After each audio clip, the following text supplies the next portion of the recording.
Viewers অনেকেই বলাবলি করতেছে শাকিব খানের তুফান সিনেমা নাকি ভারত থেকে পাইরেসি হয়ে গেছে। এরকমভাবে অনেকেই বলাবলি করতেছে, পাশাপাশি আমার কাছে লিঙ্ক চাচ্ছে। আমি কোত্থেকে তাদেরকে লিঙ্ক দিবে বলেন তো? এই যে তুফান ভারত থেকে পাইরেসি হয়েছে, এই পাইরেসি হওয়ার পর তুফানের কি কোনো ক্ষতি হয়েছে বা ভবিষ্যতে কি কোনো ক্ষতি হতে যাচ্ছে? আর যে পাইরেসি কপিটা বেরিয়েছে মার্কেটে যেটা আছে, সেটা কি তুফান সিনেমার আসল কপি?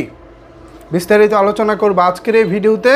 সুতরাং ভিউয়ার্স, এই তুফান সিনেমা পাইরেসিকে কেন্দ্র করে যারা উচ্ছ্বসিত, যারা অনেক অনেক বেশি নাচানাচি করতেছেন, তাদের জন্য রয়েছে এক বালতি সমবেদনা। কেন সেই সমবেদনা? চলেন আস্তে আস্তে আলোচনা করি। আপনারা জানেন যে বাংলাদেশের যে সিনেমা ব্যবস্থা, সেখান থেকে সিনেমা হল ছাড়া পাইরেসি করা খুব একটা সম্ভব না। এমনকি সিনেমা হলগুলোতেও এবার এক্সট্রা নিরাপত্তা নেওয়া হয়েছিল। তো সেই এক্সট্রা নিরাপত্তা নেওয়ার ফলে নর্মাল যে সিঙ্গেল স্ক্রিন যে সিনেমা হলগুলো আমাদের এখানে রয়েছে, সেই সব সিঙ্গেল স্ক্রিন হল থেকে কিন্তু এবার কেউ পাইরেসি করতে পারেনি। যাই টুকটাক টিকটক এবং ফেসবুকে ভিডিও ক্লিপ ভাইরাল হয়েছে, সেগুলো ওই সিনেপ্লেক্স থেকে যারা শখের বসে ছবি দেখতে যান, তারা মূলত ওই বিশেষ বিশেষ মজাদার কিছু ক্লিপ ভিডিও করে ওই টিকটক এবং ফেসবুকে ছেড়েছিল। তাও এসবিএফের প্রোটেকশনের কারণে সেই সব ভিডিও আবার তারা দ্রুত রিমুভ করতেও সমর্থ হয়। তো সেই সব জায়গা থেকে যখন রিমুভ করা হয়, আমরা যখন খুশিতে নাচতেছিলাম যে যাক পাইরেসি হয়নি, তাহলে তুফান সিনেমার আমরা যে মাইলফলক যে করব, যে 50 কোটি টাকার যে বিজনেসের আমরা যেই চিন্তাটা করতেছিলাম, সেই দিকেই তাহলে আমরা এগিয়ে যাই, যেহেতু পাইরেসি হয়নি। বাট 3 সপ্তাহ পরে যখন ছবিটাকে ভারতে মুক্তি দেওয়ার প্ল্যানিং হয়, তখন থেকেই কিন্তু আমাদের মনে কিঞ্চিত একটা ভয় কাজ করে যে ভাই, ছবিটা যে ভারতে রিলিজ করা হচ্ছে, এবার কি পাইরেসি হয়ে যায় কি না। কারণ ভারতের যে কোনো ছবি পাইরেসি হয়। তো আমাদের যারা এসবিএফ আছেন কলকাতা থেকে প্রযোজনা প্রতিষ্ঠান, তারা বাংলাদেশের প্রযোজনা প্রতিষ্ঠানকে আশ্বস্ত করেছিলেন তারা এই বিষয়টিকে এবার শক্তভাবে হ্যান্ডেল করবেন, কোনোভাবেই যেন পাইরেসি না হয় সেদিকটা তারা খেয়াল রাখবেন। কিন্তু তাদের দেওয়া সেই কথা তারা রাখতে পারেননি। তো যাই হোক, দিন শেষে ছবিটা পাইরেসি হয়ে গেছে। এখন কথা হচ্ছে, এই যে পাইরেসি হয়েছে বা এই পাইরেসি কপি যারা দেখতেছে, তারা কি অরিজিনাল কপিটা দেখতেছে বা আসল সিনেমা দেখতেছে?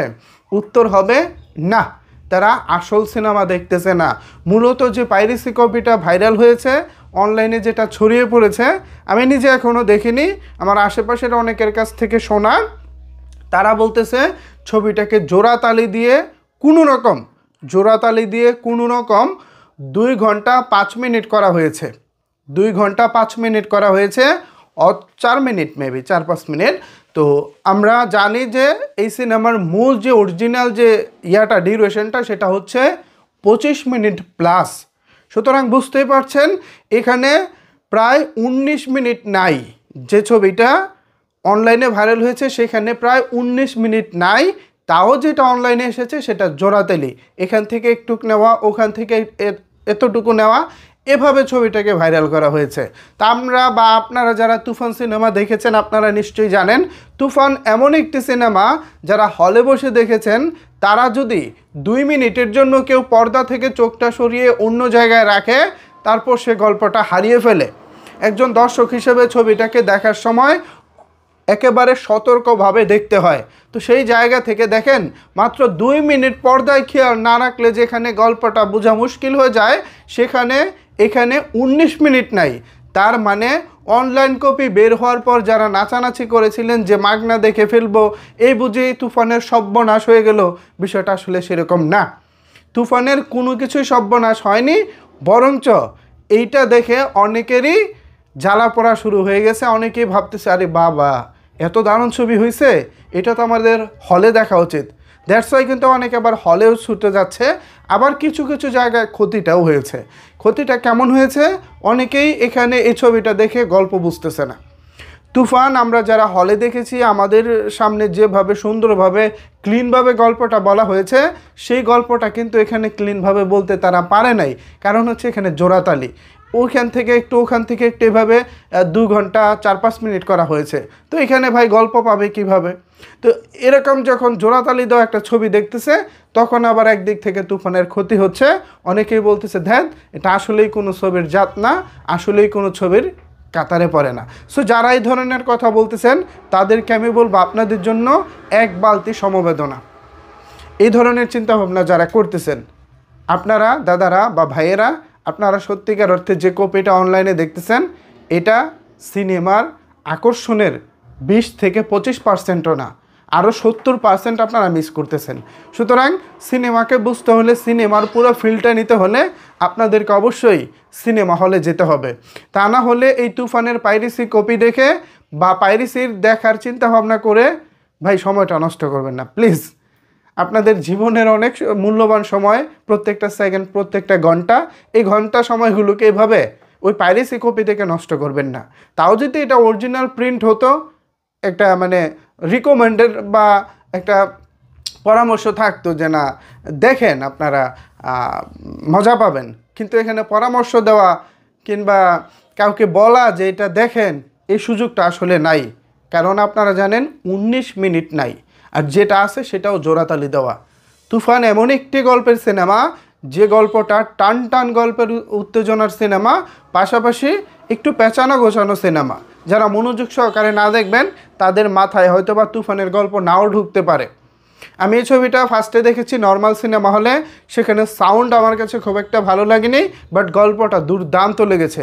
এরপরে যখন সিনেপ্লেক্সে দেখতে যাই, তখন আমার পুরো যে চিন্তাধারাটাই চেঞ্জ হয়ে যায়। সিনেপ্লেক্সের যে সারাউন্ডিং যে সাউন্ড সিস্টেমটা আমাকে মুগ্ধ করেছে।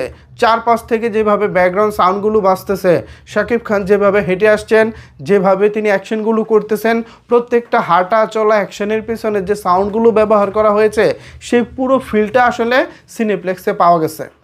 তো সেই জায়গা থেকে নর্মাল হল এবং সিনেপ্লেক্সের ব্যবধানটা আসলেই অনেক বড় একটা ব্যবধান। তো এখানে মাত্র সিনেমা হল এবং সিনেপ্লেক্সের ব্যবধানটাই যখন এত বড় হয়ে গেছে, সেখানে একটা পাইরেসি কপি দেখে আপনি সিনেমার ফিলটা কিভাবে পাবেন? নিশ্চয়ই পাবেন না। সুতরাং এই পাইরেসি কপি দেখে যারা বলবেন যে সিনেমা ভালো লাগে নাই, কি দেখলাম না দেখলাম, তাদের জন্য আসলেই এক বালতি সমবেদনা।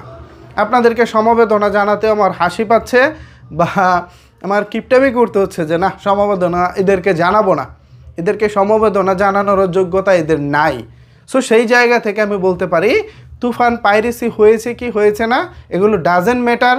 এখনও সিনেপ্লেক্সে বহির্বিশ্বে যেভাবে চলে যাচ্ছে, আমার মনে হয় খুব শীঘ্রই অফিসিয়ালি ঘোষণা করা হবে এই সিনেমার টিকিট বিক্রি অর্থাৎ ব্যবসা হয়েছে প্রায় 50 কোটি টাকা। আশা করি এই ঘোষণাটা আমরা খুব শীঘ্রই পাবো, এবং সেই ঘোষণা পাওয়ার পর থেকে আমরা সাকিবিয়ান বা শাকিব খানের শুভাকাঙ্ক্ষী যারা আছি, আমরা বিষয়টিকে সেলিব্রেট করব। সো ভিউয়ার্স, আপনারা এতক্ষণ ধৈর্য ধরে আমার কথা শুনেছেন, এবং পাইরেসি না এরকম নানা বিষয়ের অভিযোগ, লিঙ্ক চাওয়া না চাওয়া, এই টোটাল বিষয়টার উত্তর আমি এই ভিডিওতে দেওয়ার চেষ্টা করেছি। এখন এই বিষয়ে যদি আপনাদের কোনো কিছু বলার থাকে, তাহলে অবশ্যই সেটি নিচের কমেন্ট বক্সে জানাতে পারেন। ধন্যবাদ সবাইকে সম্পূর্ণ ভিডিওটি দেখার জন্য।